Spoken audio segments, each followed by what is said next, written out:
pessoal, tudo bem? Eu tenho que estar muito nervoso aqui, eu tô com os amigos, porque a gente tava brincando ali de verdade desafio, fazer um monte de coisa, e do nada começou a fazer um barulho da casa, porque não mora em casa, ninguém. E quando do nada começou a fazer muito barulho lá na casa, a gente tá morrendo de medo. E agora a gente vai olhar, tentar gravar alguma coisa.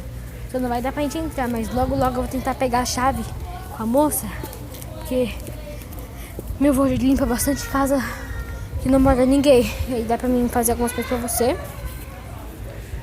Dá pra...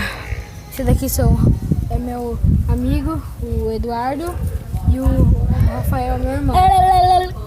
E agora a gente vai pular, fazendo esse vídeo pro nosso canal. Eu sei que eu só faço brincadeiras aqui, mas a gente tá com muito medo de, sei lá, de acontecer alguma coisa, a gente não sabe. Eu tô com muito medo mesmo, e por isso a gente vai tentar pra escutar e pra tentar ver. Para, Rafael! Pra tentar ver se encontra alguma imagem. Para. Essa é a casa pra vocês aqui. Eu não vou mostrar o número da casa, nada. Mas é isso. Vejo vocês no próximo vídeo.